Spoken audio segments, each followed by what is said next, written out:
আজকে আমরা ভাই ব্রাদার মিলে দেখতে চলে গেছিলাম বরবাদ মুভিটি, যেটি নিয়ে অনেক কল্পনা জল্পনা চলছিল এতদিন।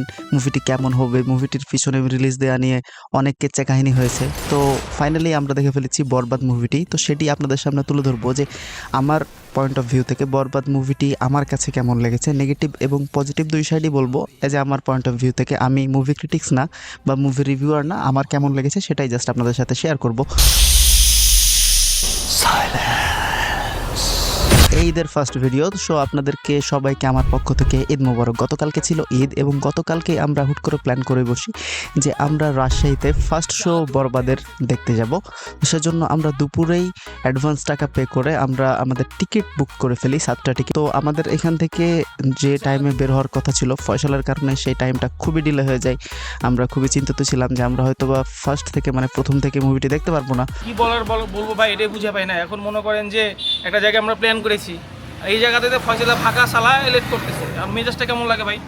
আমরা সবাই ভাই ব্রাদার মিলে একটু ডিলে হলেও আমরা রওনা দিয়ে পড়ি গ্র্যান্ড রিভার ভিউয়ের উদ্দেশ্যে। আমরা প্রায়, আমাদের গাড়ি খুবই স্পিডে ছিল, যদিও ওভার স্পিডিং ঠিক না, তো তারপরও মানে মানুষের যে ক্রেজ থাকে মুভির প্রতি, আমাদেরও সেম ক্রেজই ছিল। সেই কারণে আমরা খুবই টানাটানি করে দেন আমরা ফাইনালি সময়ের মোটামুটি 20 মিনিট আগে যে পৌঁছে যাই গ্র্যান্ড রিভার ভিউয়ে। তবে গ্র্যান্ড রিভার ভিউয়ের চিত্র যদি আপনারা দেখেন পুরাই ডিফারেন্ট, কারণ এখানে এত মানুষ ছিল যে যেটা আমি কল্পনা করিনি। মানে এত মানুষ এক্সপেকটেশন ছিল না, যেহেতু ফার্স্ট শো সেহেতু সেই কারণে হয়তো বা ভাবলাম যে না মানুষ সে কারণে আছে। তবে যখন আমরা মুভিটা থেকে বের হই সেকেন্ড শোতে, তখন দেখি আরও এক্সট্রিম লেভেলের মানুষ। মানে লিফট দিয়ে নামতে গেলে 15 থেকে 20 মিনিট বা 25 মিনিট ওয়েট করে থাকা লাগছে, এত মানুষের ভিড়। তো এখানে যে যার মতো খাওয়া দাওয়া করছে, হিউজ মানুষ, মানে ক্রেজ বোঝা যাচ্ছে শাকিব খানের কী লেভেলের ক্রেজ চলছে। তো ফাইনালি আমাদের মুভিটি যখন স্টার্ট হয়, আমরা ভেতরে যাই। আমরা হচ্ছে যে ভিআইপি সিনে টিকিট কেটেছিলাম। তো আপনারা দেখতে পাচ্ছেন নিচে পুরো হাউসফুল চলছে মুভি সেটা হাউসফুল ছিল। পরের শোতেও হাউসফুল ছিল। আমরা 6টার শো কাটতে চাচ্ছিলাম, কিন্তু সেটা হাউসফুল থাকার কারণে পাইনি। আমরা সেজন্য ফার্স্ট শোতেই কোনো মতো ম্যানেজ করি টিকিট। মুভিটি দেখা শেষ করলাম এবং মুভিটি দেখা শেষ করার পরে আপনাদেরকে যদি আমার পয়েন্ট অফ ভিউ থেকে এটার রিভিউ দিই, তো সেটা হচ্ছে মুভিটি যেরকম ক্রেজ ছিল অবশ্যই এটা অন্যরকম একটা মুভি, অন্য ধাঁচের একটা মুভি, এটা টোটালি অন্য লেভেলের একটা মুভি। তো আমার পয়েন্ট অফ ভিউ থেকে যদি বলি, আমার ফার্স্ট হাফ মানে স্টোরি বিল্ড আপটা আমার, মানে আমি স্টোরির সাথে কানেক্ট হতে পারিনি। স্টোরিটা খুবই ধাপাধাপ মানে চলে যায় সব কিছু। আর ফার্স্ট হাফে আসলে গানগুলা কিছুক্ষণ পরপরই মানে গানগুলো হচ্ছিল। তবে স্টার্টিংটা যেভাবে হুক পয়েন্টটা, মানে যে স্টার্টিংয়ের যে পয়েন্টটা, সেটা যেভাবে ক্রিয়েট করা হয়েছে দুর্দান্ত, অসাধারণ ছিল। আর বিষয় হচ্ছে যে স্টোরি ডিফারেন্ট, অবশ্যই ডিফারেন্ট স্টোরি আছে। তবে যারা ভায়োলেন্স পছন্দ করেন, যারা মাস অডিয়েন্স আছেন, তাদেরকে অবশ্যই মাস্ট ওয়াচ এই মুভিটা অবশ্যই ভালো লাগবে। স্টোরিটা জাস্ট প্রথমে ফার্স্ট হাফটা শুধু মানে ধাপাধাপ যায়, স্টোরির সাথে কানেক্ট হতে একটু সময় লাগে। তবে সেকেন্ড হাফ সেটা একটু স্লো যায় এবং সেকেন্ড হাফ থেকে আপনারা স্টোরির সাথে ফুললি কানেক্টেড হতে পারবেন। মেন কথা হচ্ছে যেখানে যে ফাইটিং সিকোয়েন্সগুলো করা হয়েছে সেগুলো জাস্ট অসম ছিল, অসম জোস ছিল। যে হচ্ছে যে কোরিওগ্রাফার, ফাইট কোরিওগ্রাফার, সে দুর্দান্ত। মানে আপনারা ফাইটিং সিকোয়েন্সগুলো পুরোপুরি বলিউড বা হলিউড লেভেলের টাচ পাবেন। আর বিজিএমের কথা যদি বলি, অস্থির বিজিএমগুলো জাস্ট অস্থির ছিল। মানে অনেকে থাকে না যে, আমরা তো হচ্ছে অনেকেই সাউথের মুভি বা তামিল মুভি দেখে অভ্যস্ত, অনেকেই এখন ওটিটিতে আমরা দেখি।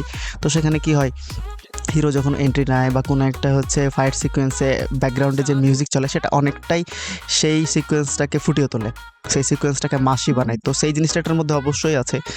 এটার বিজিএমগুলো আপনার কাছে দুর্দান্ত লাগবে। তবে এগুলো পজিটিভ দিক তো অনেক আছে বলার মতো, অনেক। কারণ পুরো প্যাকেজটাই, পুরো মুভিটাই অস্থির ছিল। মানে আপনি শাকিব খানকে পুরো ডিফারেন্ট লুকে, পুরো মানে অন্যরকম একটা ধাঁচে এই মুভিটা দেখতে পারবেন। তবে বিষয় হচ্ছে যে শাকিব খানের এক্সপ্রেশন, অ্যাক্টিং এখানে অন্য লেভেলের। মানে আমার মনে হয় যে তার বেস্ট অ্যাক্টিং করেছেন এখানে, যেটা মানে বলার মতো না। তবে এটার নেগেটিভ দিক সেরকম নাই। তবে আমার কাছে যেটা মনে হয় যে নেগেটিভ দিক বলতে, কিছু জায়গায় আপনি ফাইটিং সিকোয়েন্সে দেখবেন যে পুরো স্ক্রিন ব্ল্যাক হয়ে যায়।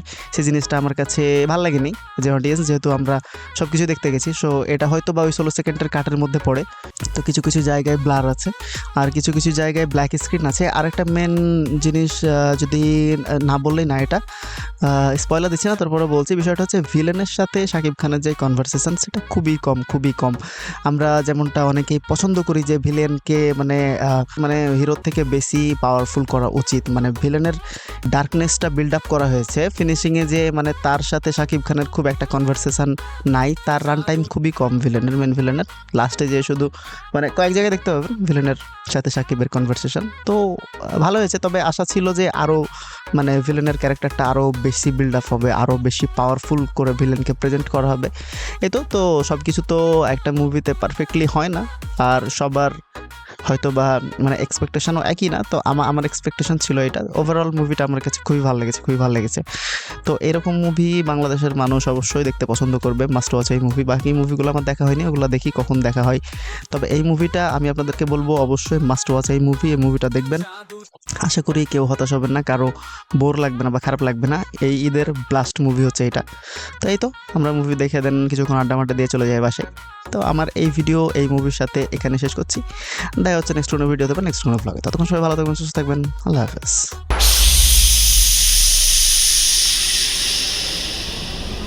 Silence.